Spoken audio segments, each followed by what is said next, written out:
अगर तुम ये कहानी सुन रहे हो तो शायद बहुत देर हो चुकी है, क्योंकि ये कोई आम कहानी नहीं है। ये एक ऐसी किताब की कहानी है जो तुम्हें पढ़ती है। एक पुरानी लाइब्रेरी, एक बंद बेसमेंट और एक फॉरबिडन बुक, जिसमें लिखा होता है तुम्हारा नाम, तुम्हारा भविष्य और तुम्हारा अंत। और सबसे डरावनी बात, ये किताब भविष्य नहीं बताती, ये उसे खुद लिखती है। तो अगर हिम्मत है तो आखिर तक सुनना, क्योंकि अगला नाम तुम्हारा भी हो सकता है। उस रात जो मैंने देखा वो किताब नहीं थी, वो मुझे पढ़ रही थी। और जो कुछ भी मैं सोच रहा था वो पहले से उसके पन्नों में लिखा हुआ था। मेरा नाम आरव है। मैं पिछले 6 महीनों से शहर की सबसे पुरानी सेंट्रल लाइब्रेरी में काम कर रहा हूं। यह लाइब्रेरी इतनी पुरानी है कि लोग कहते हैं इसकी दीवारों में भी यादें कैद है।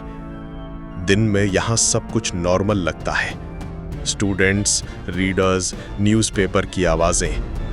लेकिन रात में ये जगह बदल जाती है। रात 10 बजे के बाद पूरा लाइब्रेरी मेरे हवाले होता है, और उस सन्नाटे में हर छोटी आवाज बहुत बड़ी लगने लगती है। कभी कभी लगता है जैसे शेल्व्स के बीच कोई चल रहा हो, कभी पेजेस अपने आप हिलते हैं। मैंने शुरू में सोचा ये सब इमेजिनेशन है, लेकिन फिर एक जगह थी जिसने मुझे हमेशा अनकंफर्टेबल किया, बेसमेंट सेक्शन। वहां जाने की अनुमति सिर्फ स्टाफ को थी, और मेरे सीनियर ने मुझे साफ मना किया था, आरव नीचे मत जाना, वहां अननेसेसरी चीजें हैं। मैंने हंसकर इग्नोर कर दिया, लेकिन उस रात सब कुछ बदल गया। उस दिन तारीख थी 17 अक्टूबर। रात के करीब 11:32 बजे। मैं बुक्स अरेंज कर रहा था, तभी ठक, मैंने सिर उठाया, कुछ नहीं था। फिर ठक ठक, इस बार साफ सुनाई दिया। आवाज बेसमेंट की तरफ से आ रही थी। मैं फ्रीज हो गया। मैंने खुद को समझाया शायद कोई पाइप होगा, लेकिन फिर आवाज आई, ठक ठक ठक। ये रैंडम नहीं था, ये पैटर्न था, जैसे कोई मैसेज दे रहा हो। अब मेरा ध्यान पूरी तरह उसी आवाज पर था। पूरी लाइब्रेरी एकदम शांत थी। क्लॉक की टिक टिक भी जैसे रुक गई थी, और उस साइलेंस में वो नॉक धीरे धीरे तेज होती जा रही थी। मेरे हाथ ठंडे पड़ गए। दिल इतनी तेज धड़क रहा था कि मुझे खुद सुनाई दे रहा था। मैंने सोचा इग्नोर कर दूं, लेकिन फिर आवाज अचानक बंद हो गई, और साइलेंस और भी भारी हो गया। यही वो मोमेंट था जब क्यूरियोसिटी ने डर को हरा दिया। मैंने फ्लैशलाइट उठाई और बेसमेंट की सीढ़ियों की तरफ बढ़ गया। जैसे ही मैंने बेसमेंट का दरवाजा खोला, एक ठंडी हवा का झोंका मेरे चेहरे से टकराया। नीचे अंधेरा था, सिर्फ एक डिम बल्ब जो कभी कभी फ्लिकर कर रहा था। मैं धीरे धीरे नीचे उतरा। हर कदम पर सीढ़ियां चरमराती थीं। छू छू। नीचे पहुंचते ही एक अजीब स्मेल आई। ये पुरानी किताबों की स्मेल नहीं थी, ये कुछ सड़ा हुआ, कुछ ऐसा जो बहुत समय से बंद हो। मैंने फ्लैशलाइट घुमाई। चारों तरफ शेल्व्स थी, लेकिन एक कॉर्नर अलग था। वहां डस्ट ज्यादा थी, और शेल्व्स जैसे डिलिबरेटली इग्नोर की गई हो। मैं धीरे धीरे वहां गया, और तभी मैंने देखा एक पुरानी वुडन शेल्फ जिस पर फेडेड लेटर्स में लिखा था, रेस्ट्रिक्टेड, डू नॉट टच। तभी ठक आवाज फिर आई, इस बार बिल्कुल मेरे सामने से, शेल्फ के पीछे से। मेरी सांस अटक गई। मैंने कांपते हाथों से शेल्फ को पकड़ा और थोड़ा सा खिसकाया। खर्र, और उसके पीछे एक छोटा सा हिडन डोर था। दरवाजा आधा खुला हुआ था, अंदर पूरा अंधेरा, लेकिन एक चीज साफ दिख रही थी, अंदर कोई था या कुछ था। मैंने हिम्मत करके दरवाजा थोड़ा और खोला। अंदर एक छोटा कमरा था, बीच में एक मेज और उस पर एक काली किताब। अजीब बात यह थी, वो किताब खुद ही हिल रही थी, जैसे कोई इनविजिबल हाथ उसके पन्ने पलट रहा हो। मैं धीरे धीरे पास गया। दिल इतना जोर से धड़क रहा था कि मुझे लगा कोई और भी सुन सकता है। और जैसे ही मैं मेज के पास पहुंचा, किताब अचानक खुल गई। फड़ फड़ फड़ फड़ फड़, पन्ने तेजी से पलटने लगे और फिर एक पेज पर रुक गए। मैंने नीचे देखा और मेरी सांस रुक गई। उस पन्ने पर लिखा था, आरव 12:15 AM। मैं पीछे हट गया। ये कैसे पॉसिबल है? मैंने घड़ी देखी, 11:47 PM। मतलब अभी 28 मिनट बाकी थे। मैंने दोबारा पन्ना देखा। अब उसमें एक और लाइन जुड़ चुकी थी। वो अब डर चुका है। मेरे हाथ कांपने लगे। ये अभी लिखा गया था, मेरे सामने। मैंने तुरंत किताब बंद करने की कोशिश की, लेकिन वो बंद नहीं हुई, जैसे कोई उसे खुला रखने पर मजबूर कर रहा हो। और तभी पन्ने पर एक नई लाइन उभरी। अब वो भागने की कोशिश करेगा। मैंने धीरे धीरे पीछे देखा। बेसमेंट की सीढ़ियां अब पहले से ज्यादा अंधेरी लग रही थीं और मुझे एहसास हुआ, शायद मैं अकेला नहीं हूं। मैंने जैसे ही पीछे मुड़कर देखा, सीढ़ियों के पास कोई खड़ा था और सबसे डरावनी बात, वो मैं ही था। मेरी सांस वहीं अटक गई। फ्लैशलाइट मेरे हाथ से लगभग गिर गई थी। सीढ़ियों के पास एक शैडो खड़ी थी, लेकिन वो शैडो नहीं थी, क्योंकि उसके पीछे कोई लाइट सोर्स नहीं था। मैंने आंखें मिचमिचा कर देखा और धीरे धीरे वो शेप क्लियर होने लगी। मेरे जैसा कद, मेरे जैसे कपड़े, मेरे जैसे बाल, वो मैं ही था। कौन है? मैंने कांपती आवाज में पूछा। वो धीरे धीरे आगे बढ़ा। उसका चेहरा अब साफ दिख रहा था। वो बिल्कुल मेरा ही चेहरा था, बस उसकी आंखें पूरी तरह काली, कोई सफेदी नहीं, जैसे अंदर कुछ भी नहीं बचा हो। वो रुका और मुस्कुराया। तू देर से आया। उसकी आवाज मेरी ही थी, लेकिन भारी और टूटी हुई। मैं पहले ही पढ़ चुका हूं। मेरा दिमाग सुन्न हो गया। क्या? मैं पीछे हटने लगा। वो एक कदम और आगे आया। तुझे लगता है ये किताब भविष्य बताती है? वो धीरे धीरे बोला। नहीं, ये भविष्य बनाती है। मेरे पैरों में जैसे जान नहीं थी। मैंने पीछे देखा, किताब अभी भी खुली हुई थी और उसके पन्ने फिर से हिल रहे थे। मैंने हिम्मत करके पूछा, तू कौन है? वो हंसा, धीरे, लंबी, ठंडी हंसी। मैं? वो मेरे बिल्कुल सामने आकर रुका। मैं वो हूं जो तू 12-15 के बाद बन जाएगा। मेरे दिल की धड़कन रुकने जैसी हो गई। अचानक ठक, पीछे किताब जोर से बंद हो गई। मैंने पलटकर देखा, किताब खुद बंद हो चुकी थी और उस पर अब एक नया टाइटल उभरा था, वर्जन कंप्लीट। अचानक पूरा बेसमेंट अंधेरे में डूब गया। बल्ब बुझ गया, सिर्फ मेरी फ्लैशलाइट बची थी। मैंने जल्दी से सामने देखा, वो गायब था। कहां गया? मैं बड़बड़ाया और तभी मेरे ठीक पीछे किसी ने फुसफुसाया, यहां। मेरी रीढ़ में बिजली दौड़ गई।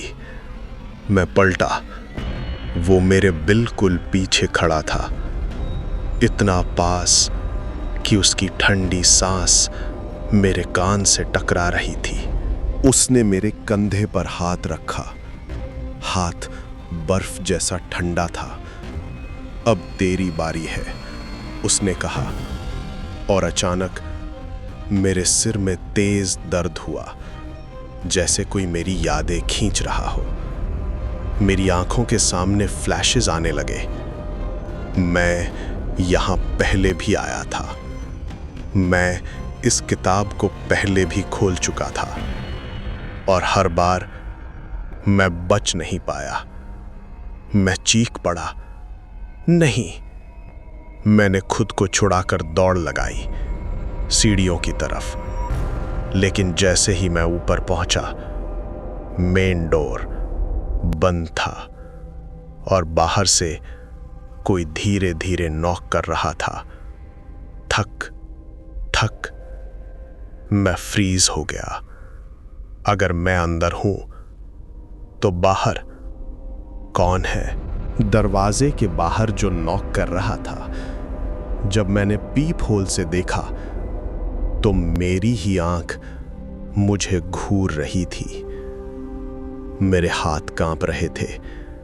मैंने धीरे धीरे दरवाजे के छोटे से शीशे में झांका और जो मैंने देखा वो मेरी अपनी आंख थी, बिल्कुल पास से, जैसे कोई दूसरी तरफ खड़ा होकर उसी होल से अंदर देख रहा हो।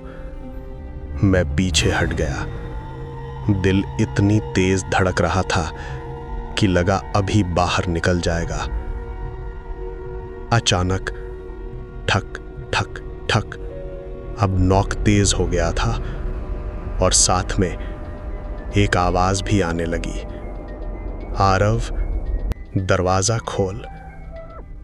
मेरे शरीर में सिहरन दौड़ गई। वो आवाज मेरी ही थी। नहीं, ये पॉसिबल नहीं है, मैंने खुद से कहा। मैं पीछे हटते हटते दीवार से टकरा गया। मेरे दिमाग में एक ही सवाल घूम रहा था, अगर मैं यहां हूं तो बाहर कौन है? तभी मेरे पीछे से पेजेस पलटने की आवाज आई, फड़फड़ फड़। मैंने धीरे धीरे मुड़कर देखा, किताब फिर से खुल चुकी थी। मैं कांपते हुए उसके पास गया। पन्ने पर जो लिखा था उसे पढ़कर मेरी रूह कांप गई। Attempt number 3 failed. मैं फ्रीज हो गया। नीचे एक और लाइन थी, वो फिर से मरने वाला है। अचानक मेरे दिमाग में फ्लैश हुआ। मैं सीढ़ियों से गिर रहा हूं, मेरे सिर से खून बह रहा है। वही काली आंखों वाला मैं मुझे घूर रहा है। मैं जोर से चिल्लाया, नहीं! और उसी पल मुझे एहसास हुआ, ये सब पहली बार नहीं हो रहा। मैं पहले भी यहां आया था और हर बार मैं मरा हूं। अचानक बेसमेंट का दरवाजा खुद खुल गया, क्रीक, और सीढ़ियों से कोई नीचे उतरने लगा, धीरे धीरे, ठक ठक ठक। मैंने फ्लैशलाइट उस तरफ घुमाई। वो फिर से मैं था, लेकिन इस बार उसके चेहरे पर खून था, आंखें पहले से भी ज्यादा काली और उसकी मुस्कान और ज्यादा चौड़ी। वो मेरे सामने आकर रुका और धीरे से बोला, तुझे लगता है तू बच सकता है? मैं चुप रहा, सांस तक लेने की हिम्मत नहीं थी। वो झुककर मेरे कान के पास आया, तू पहले ही मर चुका है। मेरे शरीर में जैसे बिजली दौड़ गई। ये सब तेरे मरने के बाद का लूप है। मैंने पीछे हटते हुए दीवार को पकड़ा, लेकिन इस बार दीवार सॉलिड नहीं थी। मेरा हाथ उसके अंदर चला गया। मैंने डर कर पीछे देखा। पूरी लाइब्रेरी धीरे धीरे ग्लिच होने लगी थी, जैसे कोई खराब वीडियो, और किताब के पन्ने पर आखिरी लाइन उभरी, अटेम्प्ट 4 स्टार्टिंग। किताब के आखिरी पन्ने पर जब सच दिखा तो मुझे समझ आ गया, मैं इस कहानी का शिकार नहीं, हिस्सा हूं। मेरे चारों तरफ सब कुछ टूट रहा था। दीवारें, शेल्व्स, सीढ़ियां सब ग्लिच हो रही थीं, जैसे कोई इल्यूजन खत्म हो रहा हो। मेरे पैरों के नीचे जमीन हिल रही थी और उसी बीच किताब अपने आप हवा में उठ गई। उसके पन्ने तेजी से पलटने लगे, फड़फड़ फड़फड़ फड़। अचानक सब कुछ शांत हो गया, ना आवाज, ना हवा, बस मैं और वो किताब। वो धीरे धीरे मेरे सामने आकर रुक गई, और पहली बार उसके पन्नों पर सिर्फ मेरा नाम नहीं था, बल्कि पूरी कहानी थी, मेरी पूरी जिंदगी। मैंने पढ़ना शुरू किया। आरव, उम्र 10 साल, पहली बार इस लाइब्रेरी में आया। आरव, उम्र 17, काम करने का सपना देखा। आरव, उम्र 22, नाइट शिफ्ट ज्वाइन की। मैं कांपने लगा। ये सब सच था। फिर नीचे, आरव, उम्र 22, बेसमेंट खुला। आरव, फॉरबिडन बुक एक्टिवेट की। मेरे हाथ से किताब लगभग छूट गई। एक्टिवेट, मैं बुदबुदाया। अचानक मेरे पीछे से वही आवाज आई। अब समझ आया। मैं पलटा। वो काली आंखों वाला मैं फिर सामने था, लेकिन इस बार वो अलग था। उसके कपड़े पुराने थे, जैसे किसी और समय के। उसने कहा, यह किताब किसी ने लिखी नहीं। वो धीरे धीरे मेरे पास आया। इसे बनाया गया है इंसानों से। मेरा दिमाग सुन्न हो गया। कैसे? मैंने पूछा। वो मुस्कुराया। हर इंसान जो यहां मरता है, उसने किताब की तरफ इशारा किया। उसकी यादें, उसका डर, उसकी आत्मा, सब इसमें जुड़ जाता है। मेरे शरीर में झटके आने लगे। और तू, वो बोला, तू पहला नहीं है। उसने किताब का एक पुराना पन्ना खोला। उसमें एक नाम था, आरव, 1947। मैं चौंक गया। ये मैं नहीं हूं। वो हंसा। नहीं, तू ही है। मेरे पैरों तले जमीन खिसक गई। तू हर बार नए रूप में आता है और हर बार वही गलती करता है। अचानक मेरे चारों तरफ सीन्स बदलने लगे। मैं अलग अलग कपड़ों में, अलग अलग समय में, हर बार इस बेसमेंट में, हर बार उसी किताब के सामने, और हर बार मैं मर रहा था। मैं घुटनों पर गिर गया। तो इसका अंत क्या है? मैंने कांपते हुए पूछा। वो मेरे सामने झुका और धीरे से बोला, अंत। उसने मुस्कुराकर किताब की तरफ देखा। अंत कभी लिखा ही नहीं गया। किताब के आखिरी पन्ने पर अब एक नई लाइन उभरी, फाइनल अटेम्प्ट इन प्रोग्रेस। आखिरी बार मैंने उस किताब को छुआ और उसी पल मुझे समझ आ गया, मैं इसे खत्म नहीं कर सकता, क्योंकि मैं खुद इसका हिस्सा बन चुका हूं। मेरे चारों तरफ सब कुछ टूट रहा था। लाइब्रेरी अब लाइब्रेरी नहीं लग रही थी, जैसे किसी अधूरी दुनिया का स्केलेटन हो। दीवारें आधी गायब, शेल्व्स हवा में तैर रही थीं, और बीच में वो किताब। अब वो जमीन पर नहीं थी, वो हवा में घूम रही थी, जैसे मुझे बुला रही हो। मेरे दिमाग में उसकी आवाज गूंज रही थी, फाइनल अटेम्प्ट। मेरी सांस भारी हो चुकी थी। दिल डर से नहीं, बल्कि थकान से धड़क रहा था, क्योंकि अब मुझे सब याद आ चुका था। मैंने आंखें बंद की और सब फ्लैशेस एक साथ आने लगे। मैं 1947 में लाइब्रेरियन था, मैं 1966 में रिसर्चर था, मैं 1985 में स्टूडेंट था, और हर बार मैं इसी जगह आया, और हर बार मैंने वही गलती की, किताब को पढ़ना। मैंने धीरे धीरे आंखें खोली। किताब मेरे सामने थी।